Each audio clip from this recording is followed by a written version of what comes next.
Hey, everybody, just working on getting everybody in.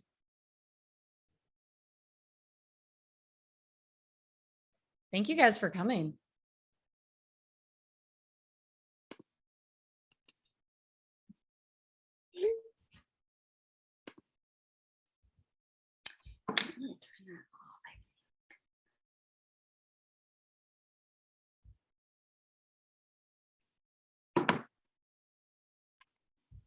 All right, just trying to give everybody time to, if I keep having to hit the admit all button, I'm going to forget my words. Luke, can you keep an eye on admitting people and I can go ahead and get started?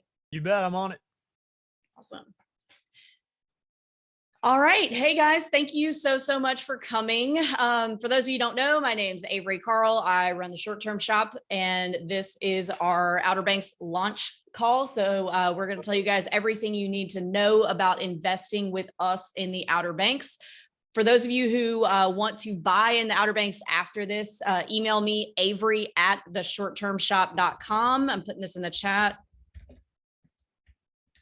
with subject line Outer Banks, and I will get you connected with Meg. Hang on. Putting it in the chat. Okay. And I'll get you connected with our agent, Meg, there. Also, if you have not attended our new client call, you will need to do that before you can start working with Meg. So in that same email that you're going to send me, let me know that you have not attended a client call and we will get you squeezed into one of the ones that we have this week. So I'm very excited to have everybody. For those of you who don't know much about the short-term shop. So I just recently published a book, or Bigger Pockets published a book by me called Short-Term Rental, Long-Term Wealth. I also am the host of the Short-Term Show and I run the short-term shop, and we are a real estate agency brokered by EXP. I have to say that or else I get in trouble.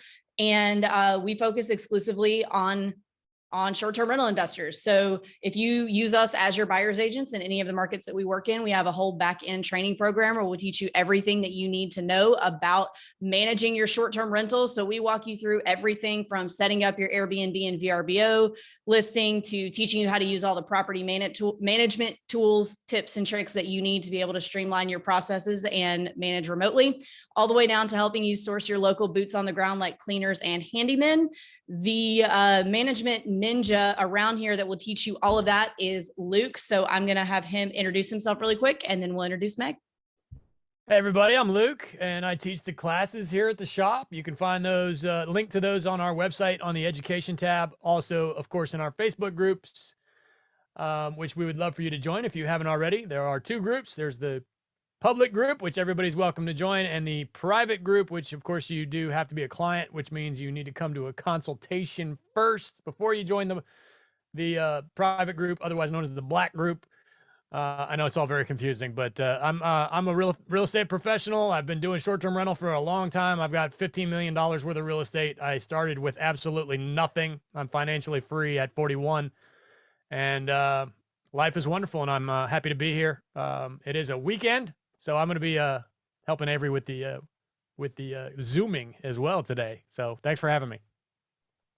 One more thing that I want to hit before I introduce Meg is the mortgage shop. So our mortgage arm, the mortgage shop, we have worked really hard to bring all of the best short-term rental and just rental specific mortgage products under one roof in-house for you guys. My favorite one is the 15% down DSCR loan. So that one, you can drop it right in your LLC. You don't have to close in your personal name like a conventional loan. It's 30-year fixed and you can have unlimited finance properties. And it doesn't go off of your own debt to income ratio. It goes off of what the property will make on a 1-to-1 ratio. So if your mortgage is $2,000 a month, all we have to do is show that the property will make $2,000 a month, which of course you wouldn't be buying it if it wouldn't. So anyway, that is my very favorite product. And the mortgage shop can do that product in North Carolina right now. We are waiting on our conventional license to go active. So right now we can only do those DSCR/commercial products. We can't do conventional. So no 20% down conventional or 10% down vacation home loan yet. That should go activate literally anytime. Could be tomorrow, could be 2 weeks from now, but we can do those DSCR loans there. So anyway, without further ado, I will go ahead and introduce our OBX specialist, Meg. Meg, tell us a little bit about yourself.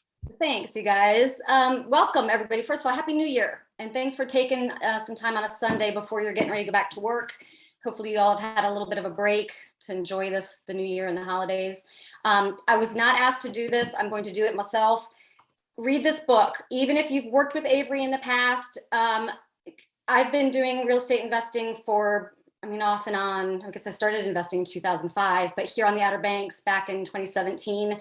There are a lot of good nuggets in here, little tricks and pieces that I picked up. So I would encourage reading this book. Get yourself a copy. Go to Bigger Pockets. The last time I checked, they actually offered a really nice discount compared to what you could do on some of the other sites. So there's that. So like I said, I'm Meg Minitry. I've been living here on the Outer Banks. We moved here in 2010. And we started investing. We wanted to find a way to get out of the grind and stop working for the man. And so we started buying up some properties and have had lots of experiences with, different creative financing. And we've sent letters, done mailers, and done the whole real estate route, which is actually what led me to real estate. I was in yacht sales prior to coming to home sales. So it felt like a pretty seamless transition to do that. But yeah, so now I'm a fully licensed broker here in North Carolina. I've been working on real estate now since 2017 and licensed for about 2 years. So I do own a number of investment properties here. I've done long-term and short-term rentals, done some flips. We've done new construction. So that's a little bit about me. I know you guys are gonna have a ton of questions. I'm gonna try to answer a couple right up front. The market on the Outer Banks right now, as it is everywhere in the country, the inventory is a little bit low. I'm starting in the last maybe month or so, I'm starting to see houses on the market a little bit longer. And I've also started seeing some price drops, which is encouraging. That could be seasonal holidays. People just want to get their houses, be finished with it. That could be that. But as the summer wound up and we had a little bit of few more coming to market, just because those owners who are finished doing their short-term stuff and want to get out of the game and collect that summer rent. So we've got a pretty decent inventory right now.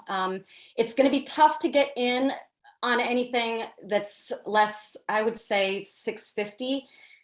We do have a little bit of a local shortage of housing for our locals, and a lot of their long-term rentals are being flipped into short-term. And so anything that's kind of below, like anywhere in that less than 650 range, our locals are trying to buy, and they're pretty quick. So a lot of stuff's getting eaten up in those lower figures.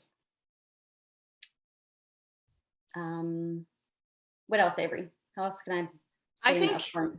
So I think that everybody is going to learn the most just from the questions that each other asks. So I'll kind of set some, not necessarily rules, but some guidelines for the questions. So if you guys are on video, if you could use the hand raise function, that would be awesome. Some of you, I understand, probably are not. So the text box is totally fine too. We'll try to hit all the people who have their hands raised who are on video first, and then we'll hit the text box people.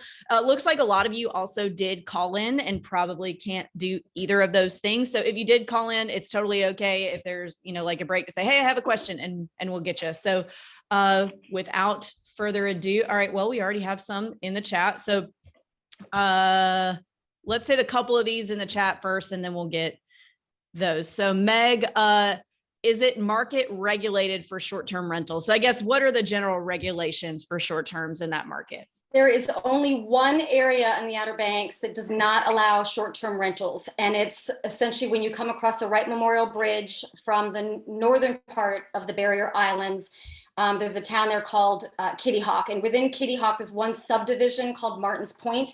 It is the only place on the Outer Banks right now that does not allow short-term rentals. So you'll want to stay away from Martin's Point. With regards to being regulated, you're going to want to go ahead and apply for a business license. Let them know that you're going to run a short-term rental on your property and pay your taxes. So Awesome.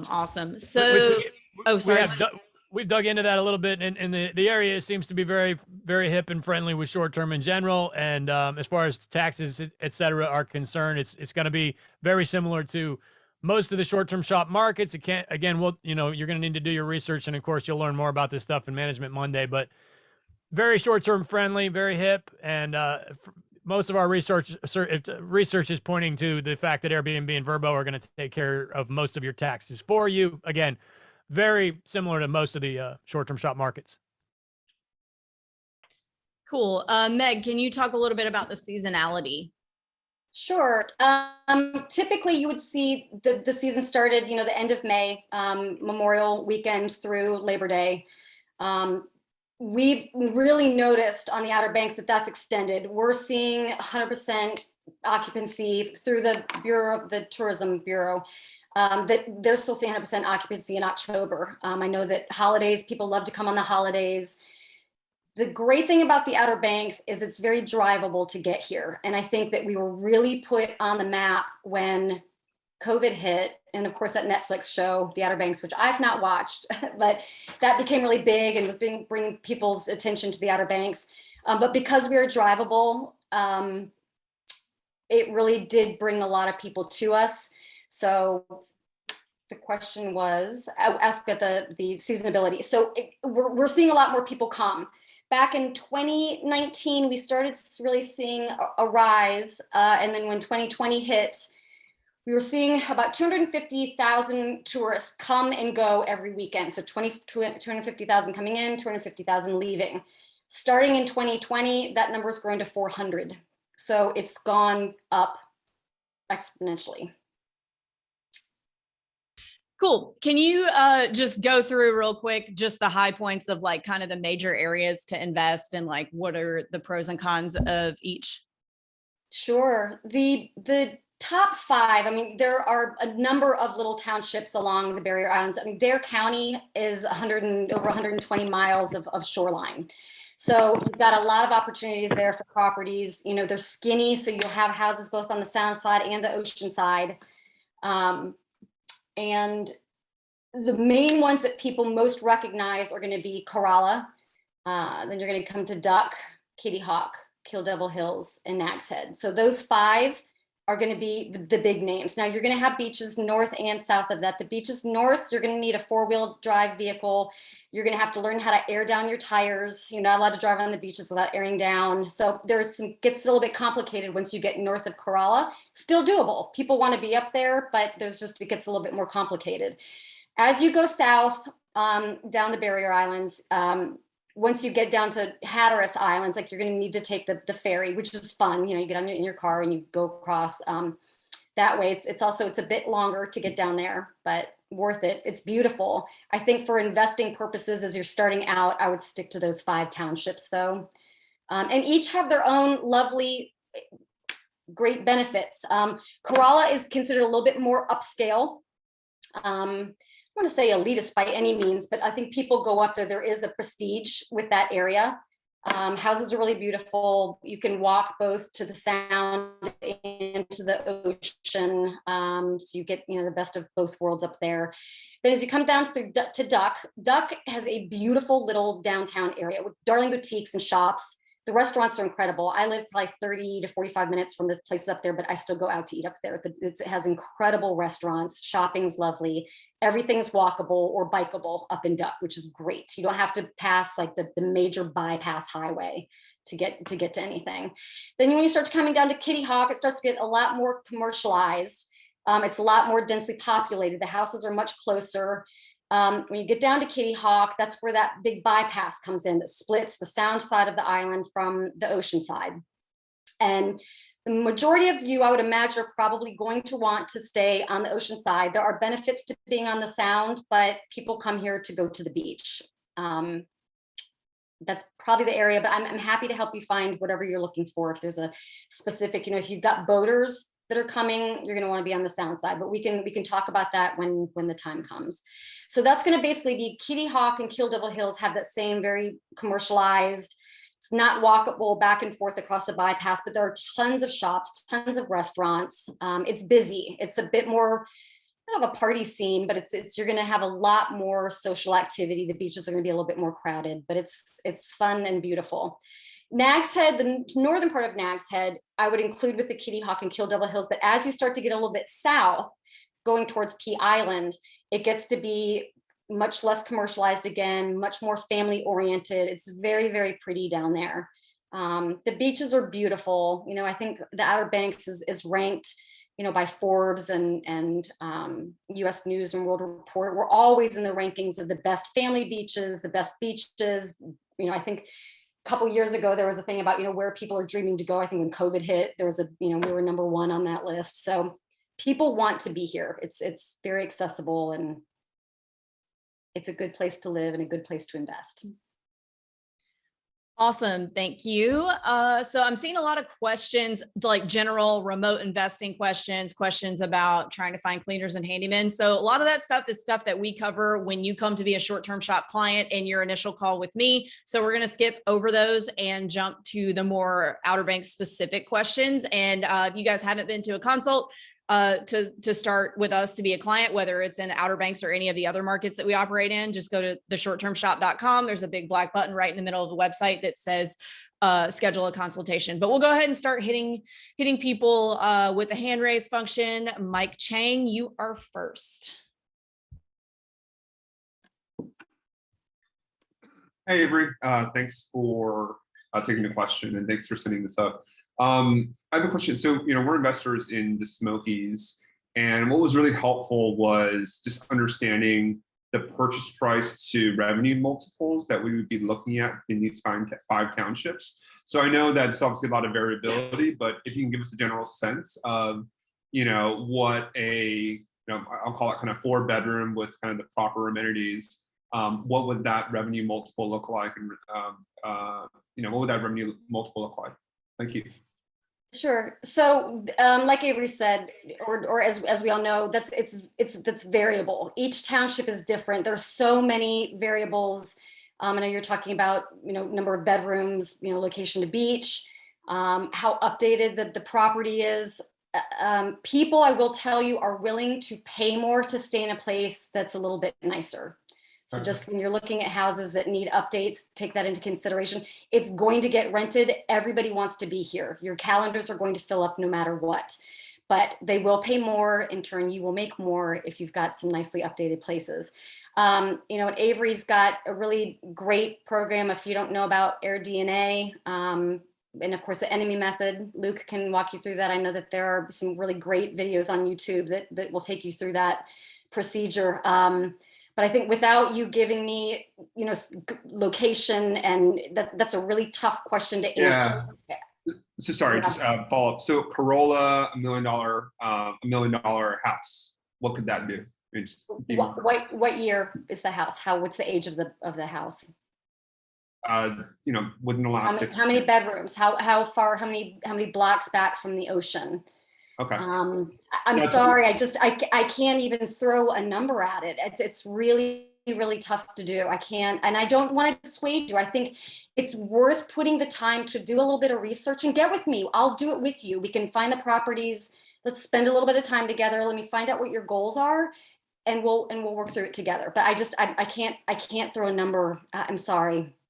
Thank you so much. Yeah. So just like it is in a lot of our other markets, I know we have a lot of Smokies investors on there. Like, a 4-bedroom that's 20 years old is going to do a wildly different number than a brand new 4-bedroom that has an indoor pool. So kind of is a case by case basis, just like with everything in every market. So that's why we have local experts like Meg to help us. But great questions, Mike.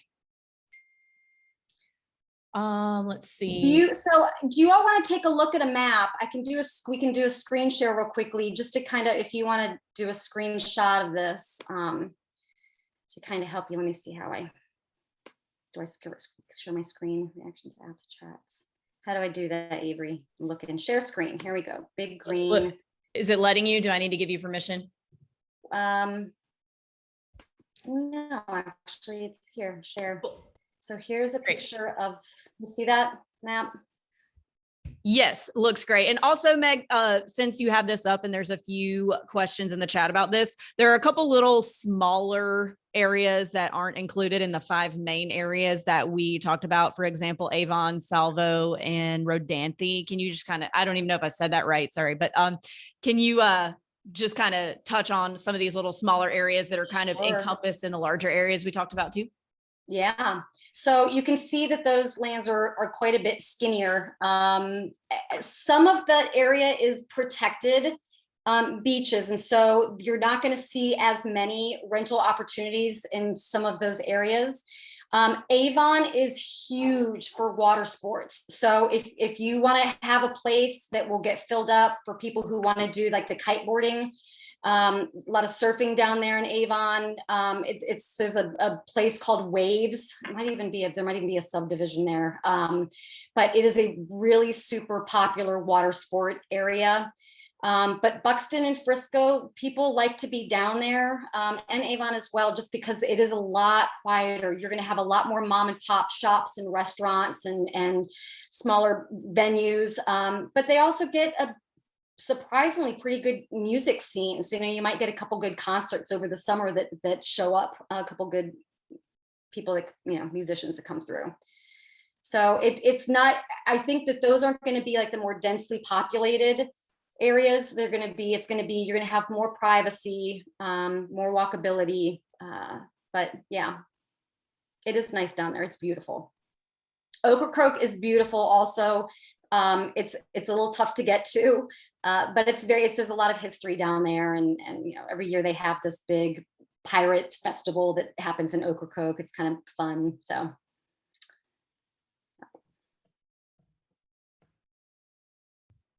And can you start at the top briefly again and just give us a quick 1-minute overview of the whole thing? Okay, so Corova, that's that 4x4 area, and even part of some of northern Kerala where you'd need the 4-wheel drive and tire down or air down your tires rather to get to some of those spots. But it's beautiful. The houses that are there are literally on stilts on the beach, some of them, and it's lovely. That's also where you're going to hear a lot about the wild horses are going to be up in Corova and Kerala. Duck is that quaint, sweet little township that has the darling little shops and fantastic restaurants, also super walkable to both of those areas. Southern Shores is kind of a marriage between Duck and Kitty Hawk. It's very residential for our locals. There are a lot of locals there, and higher end housing up there. Southern Shores is beautiful. Kitty Hawk, Kill Devil Hills, and Nags Head, northern Nags Head. Those are going to be your areas that are going to be densely populated. A lot of commercial businesses there, lots of great restaurants, but you're going to have, like your lots of beach shops. So densely populated, great opportunities in those 3 places. And those 3 are probably some of Kerala and Duck as well. But Kitty Hawk, Kill Devil Hills, and Nags Head are probably some of the towns that people have heard of when you talk about the Outer Banks. Manio and Wanchese. This over here is called Roanoke Island. I had a condo in a short-term program here on Roanoke Island that did very well. It was about a 10-minute drive to get back over to the beaches over here. It's a great place. I do not recommend Wanchese. That's where a lot of our boat builders are. I would not recommend looking in Wanchese. Manio is lovely. It's got a great downtown area. I don't know if you've heard of the Lost Colony. It's a play that's been going for decades that they do every year. I think it actually has even won a Tony. But so Roanoke Island is lovely. And if you want to be off the beaten path and not kind of on the ocean side, but want something that's, more like kind of just located centrally between all of the northern and southern beaches, it's really pretty there. It is pretty. But again, I would scratch off Wanchese. So Rodanthe, Wave Salvo, that's kind of when you start getting down here to Hatteras Island, and that's when am I going too fast? Okay. These are going to be all your southern beaches down here, a little bit more difficult to get to, the barrier islands. There are 2 accesses from the main part of North Carolina to get there, depending if you're coming from the north or from the south. But it is a bit of a hike. And right here, actually, if you're coming from the south, this is basically, you're going to cross Roanoke Island to get to this part of our barrier islands. And if you're going to head south, that's the way that you would go.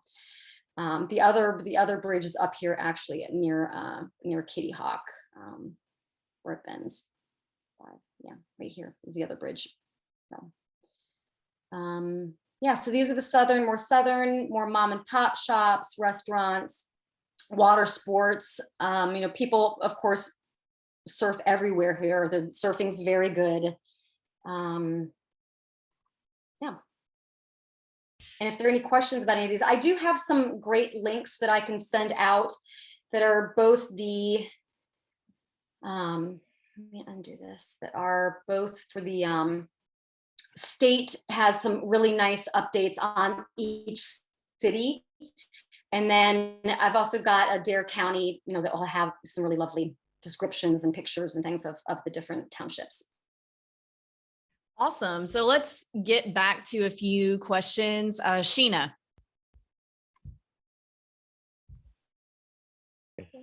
Thank you. I'm sure this is a question that everybody has. We were wondering about insurance there and what we can expect to be paying for that and for flood insurance. Okay. And what that might look like.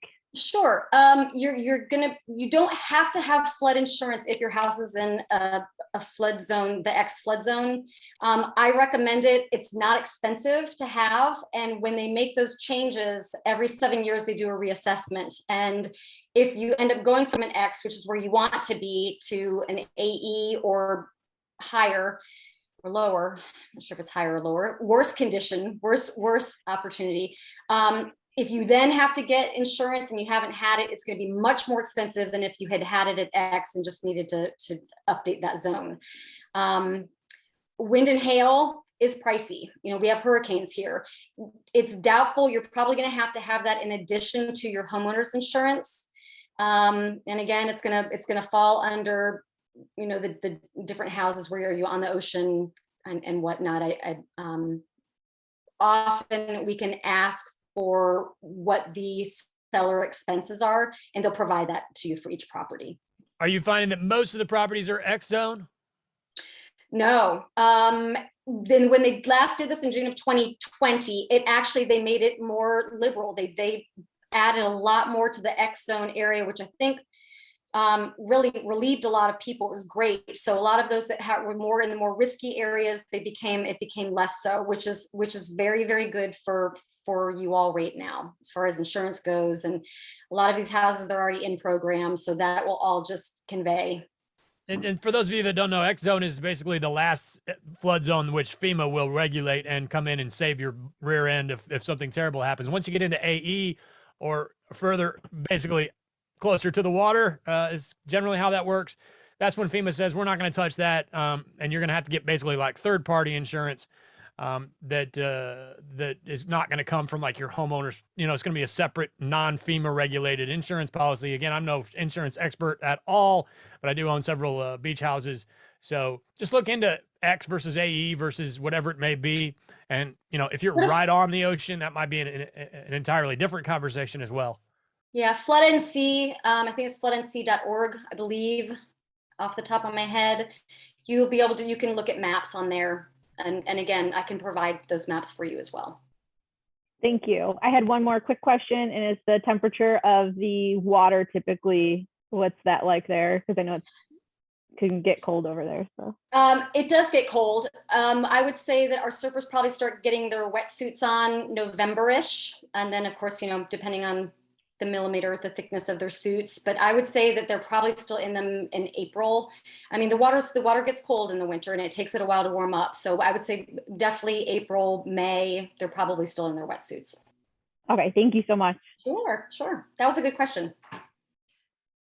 Awesome. So for those of you who didn't hear this at the beginning, if you guys are interested in working with Meg and you have not been to one of my new client consults yet, you will have to do that first. either way, whether you have or you're already working, whether you haven't or if you're already working with us in another market, email me, avery@theshorttermshop.com, and subject line Outer Banks. If you're already a client, we'll just send you straight to Meg. But if you are not, you do have to come to one of my new client calls, and we will get you squeezed in this week if that's the case. So no worries there. We'll get you taken care of.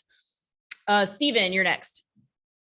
I am curious on the infrastructure. It sounds like it's a somewhat mature market, but also a new market that's blowing up. So I'm kind of curious on, the availability and the ease of finding handymen, finding contractors, finding cleaners that are reliable and ready for, this massive growth. Sure. So the properties that you all are going to be buying are typically already in, some of them are going to be in rental programs already. And so they're already have that. We've got the people in place. They're structured already to help with that.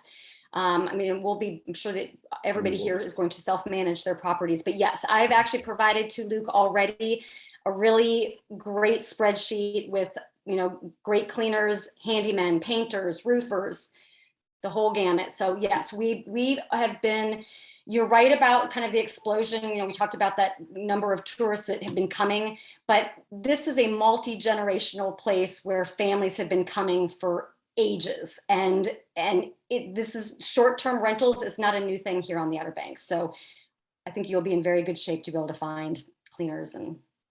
And just to reiterate exactly what she just said, Stephen, we're finding it to be pretty similar to most short-term shop markets. Definitely more of a beach vibe than a mountain, but we're not finding that there's a shortage of housekeepers. But if you guys are short-term shoppers already or hip to what we do here at the shop, it's never easy. But we're not finding that the Outer Banks is going to be more difficult than any other market that we're in.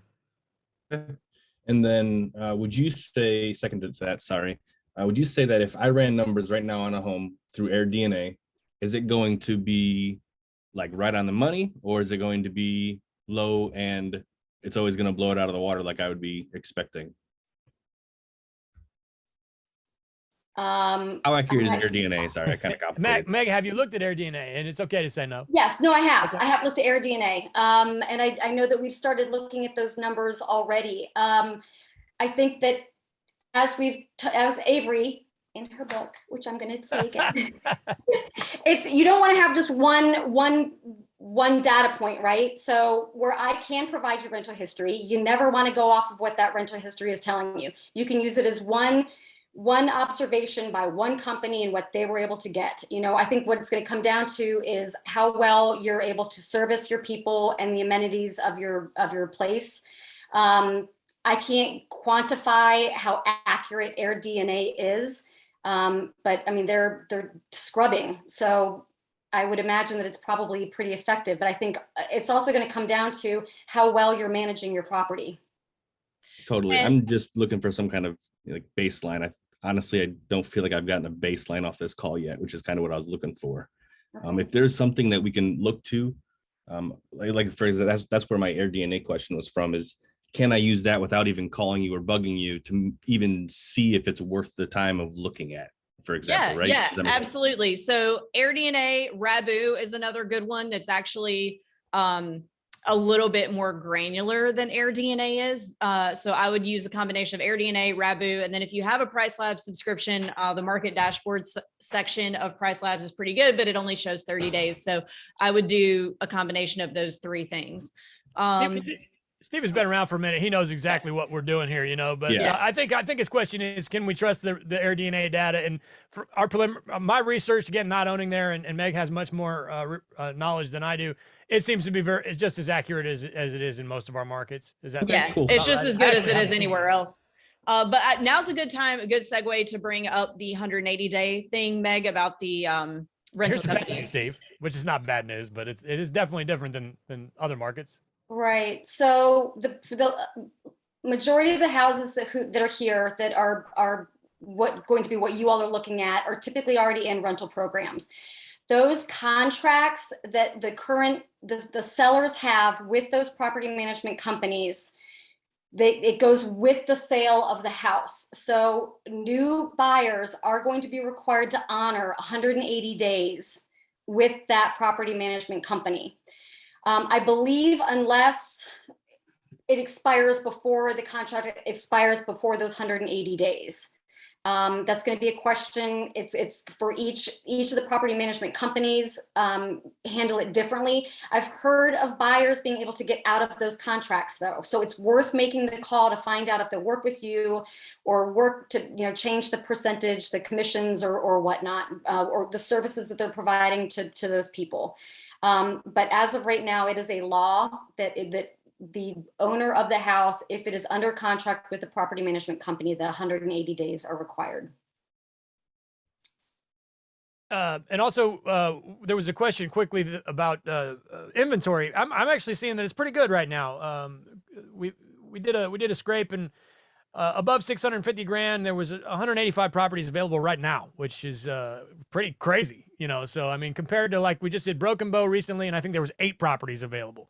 But we're doing really well in Broken Bow despite that. And it seems to be inventory wise. Avery, do you find that the same to be true, that it's looking pretty good? Yeah. Not that all 185 are going to be like the best deal ever, but it's more than we have in Broken Bow, but similar to some of the other markets that we're in.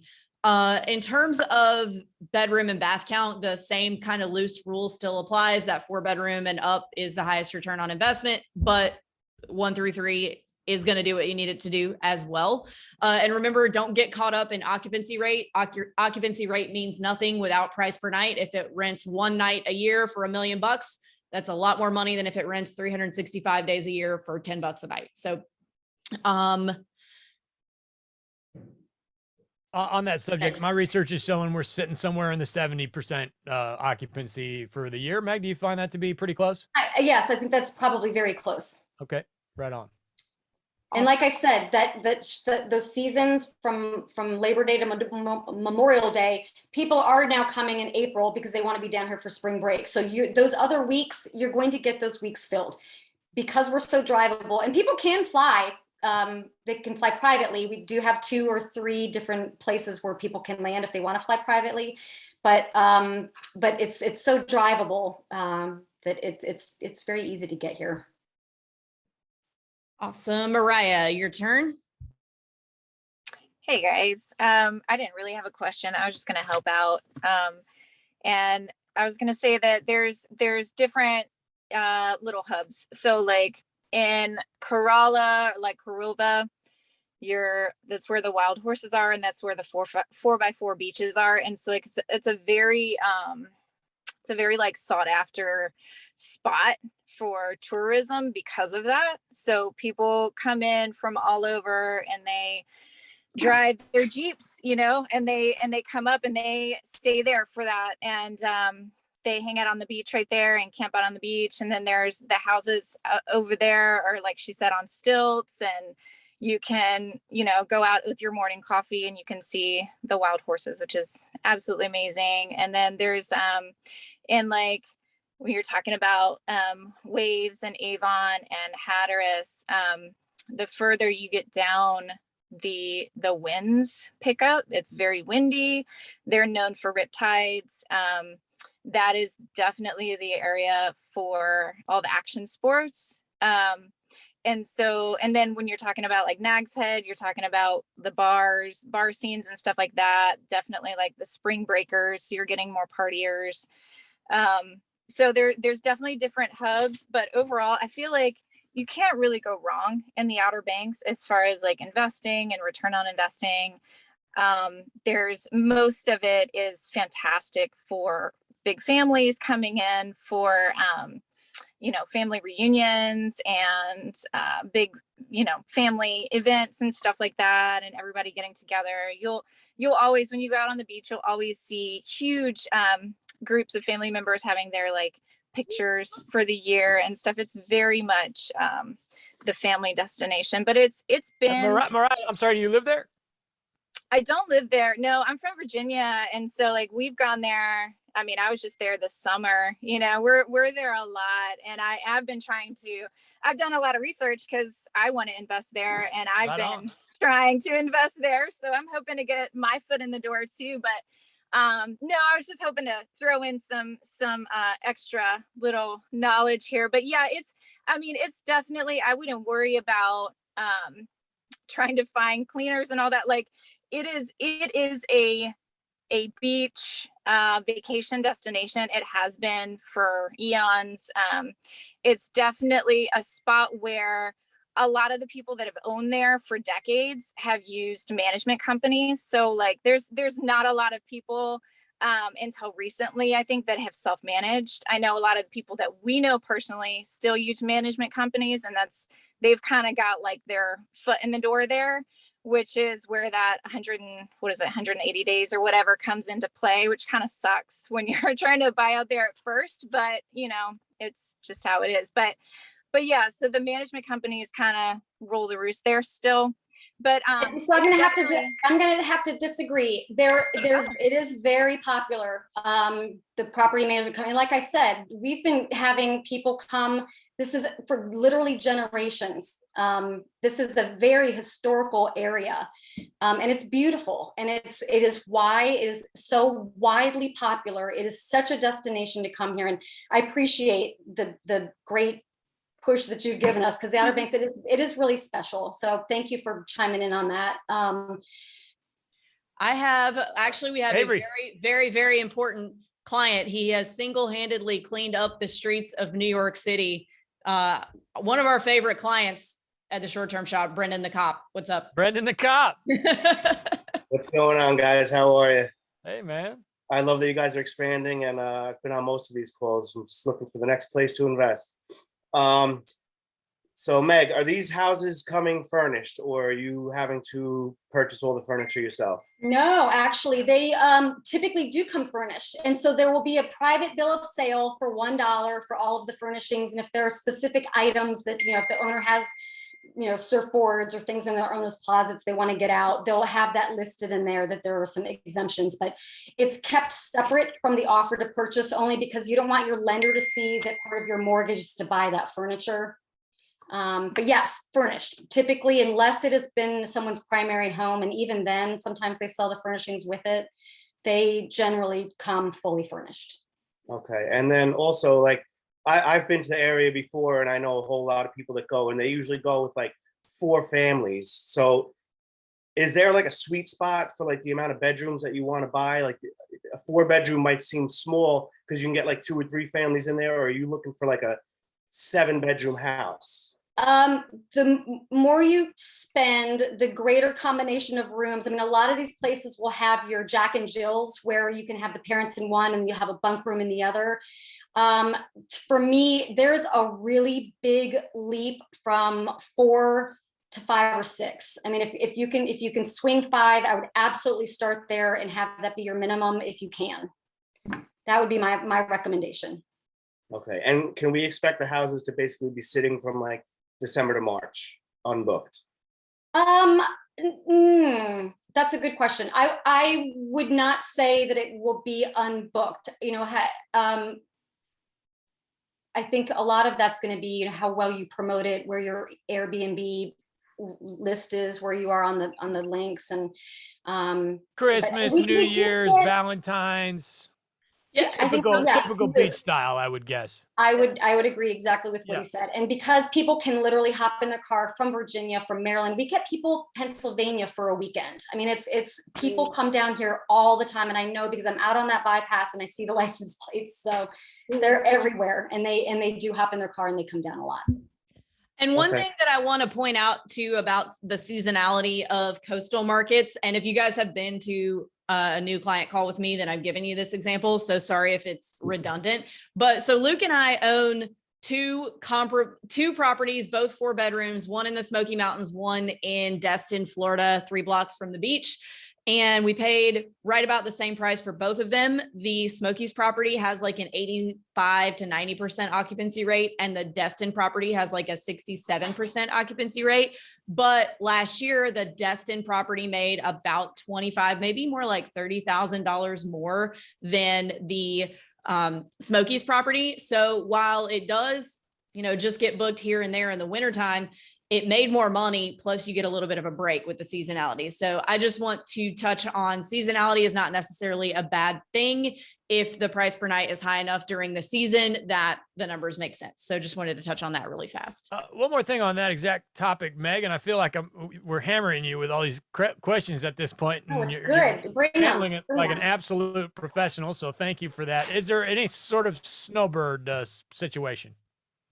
Only with your primaries, only with your primary people who live here, they'll go down to Florida. They get down to your neck of the woods. But I'm not going to come from Brendan's area, from New Jersey, from wherever to come stay there for the winter.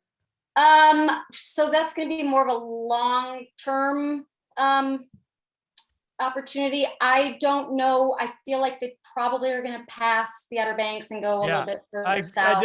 That's what I assumed, because it's not hot, but I just wondered.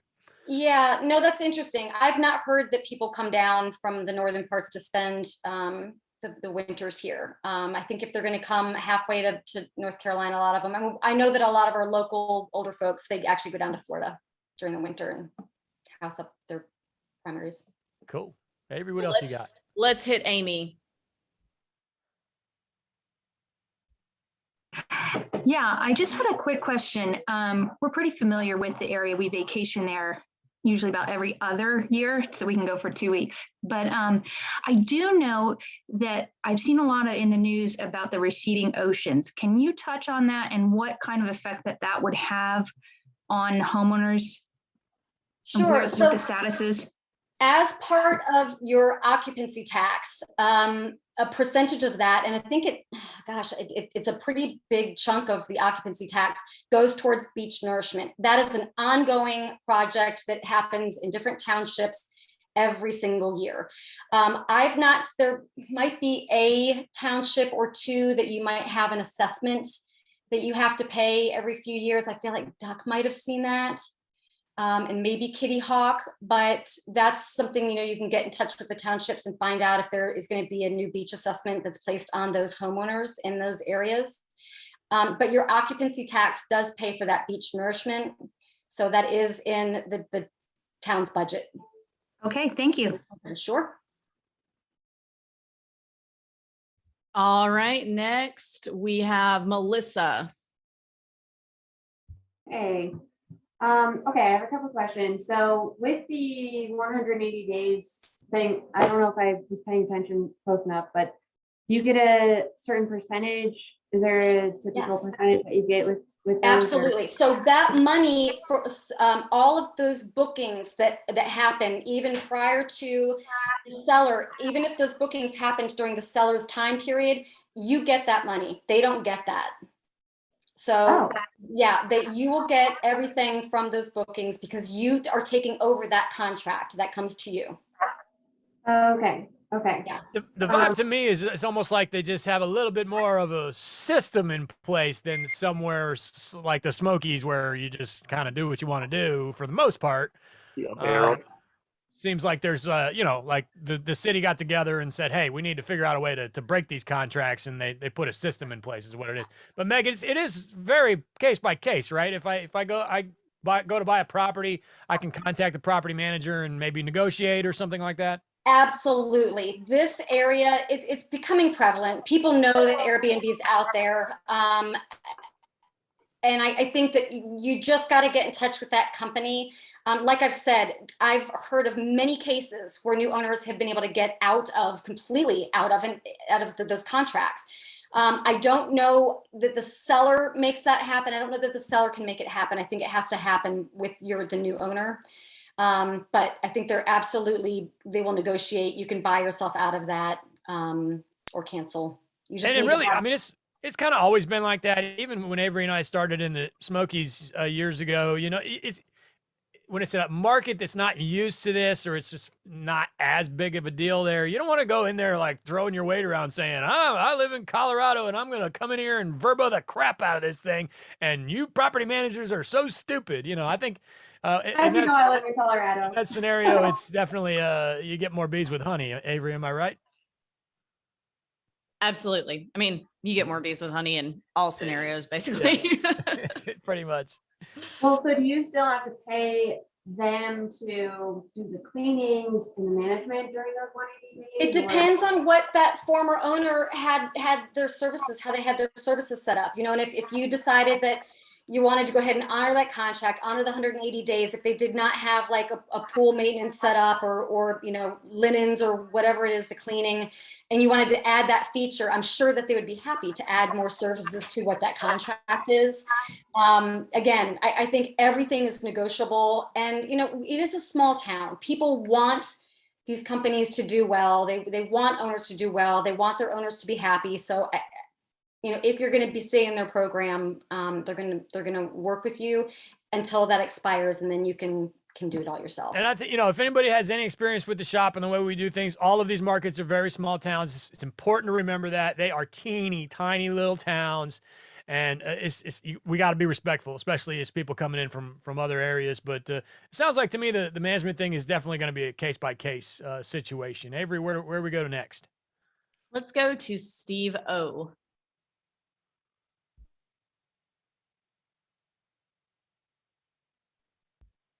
Steve, you might be on mute. Steve-O, you there, brother, or not? He might not be there.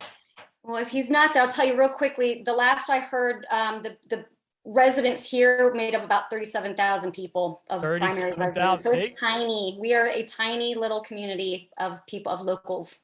But that's where short-term works. In Yes, tiny little areas. Yes, it does. Yes, it does. Avery? All right, let's go to Greg. Love Greg. Looks good looking guy.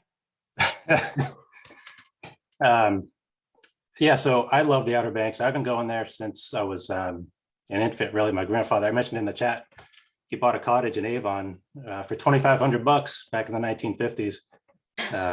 My aunt owns it now. It's over near the Froggy Dog. Mm-hmm. Okay. Yeah, great area. Yeah. So I was always a little hesitant. I haven't purchased my first short-term rental yet. But like the place gets hammered every year, not every year, but often with hurricanes. I remember years ago, a bridge went out and they had to ferry people back and forth. So that kind of stuff concerns me a little bit. But other than that, I'm wondering if you happen to know what like the time frame is and turnaround time on building on new construction might be in the area. Sure. New construction is booming because our inventory was low. A lot of people were going that route. The former company that when I came to join the short-term shop, they were builders as well. I would say you're looking at least 12 to 18 months, probably. I think the 12 is being, I would add some months to that. And I am in touch, you know, I've done new construction projects as well. So I know a handful of builders here on the beach. Materials are a little bit tight right now. I know cabinets and windows are especially hard to get, and countertops. Those three things are like the three big issues right now for materials. But I would assume if you're thinking about doing new construction, I would say no less than, and that's once you already have your land. That's once you have your land. Right. Well, I asked because, oh, sorry. Go ahead. I was just going to say, I asked because my aunt, you know, they still own the family cottage, and there is a vacant lot that they own there too. So. Oh yeah. You can, you know, maybe look into that. Avon's going to be a little bit trickier to build down there just because it is so far away, but doable. I mean, we've got builders everywhere, so. Okay, thanks. I can help put you in touch with some people down there who are building. Happy to help. Great, thank you. Yeah. Awesome. So let's go to Scott. I know Scott. Hey, Scott. Hey, how's it going, man? Scott lives in what, North Carolina? The great state of North Carolina, but I'm over on the other side. I'm up in the mountains, so I'm hours and hours from the Outer Banks. It's a long way to get over there. So I do know a little bit about that area. Meg, I'm familiar just from being a North Carolinian and vacationing over that direction. And you may have answered this question a little while ago, but I just want to clarify really kind of the boundaries that you work in, you know, how far south you go. I know you go all the way up to like Kerala in that area, but Is Ocracoke kind of your cutoff, or do you work as far south as like Atlantic Beach, Emerald Isle, or do you kind of stop? No, I would say Hatteras is probably going to be about the furthest. Once you get beyond that, that's not considered. I'm Dare County, and then Corolla. Once you cross Duck and go into Corolla, that's actually Currituck County. So Currituck and Corova, which I know you're not interested in the north, but my area stops at Hatteras. Okay, that's what I figured, but I wanted to at least check because for us, Atlanta Beach, Emerald Isle is a lot easier to get to. Sure.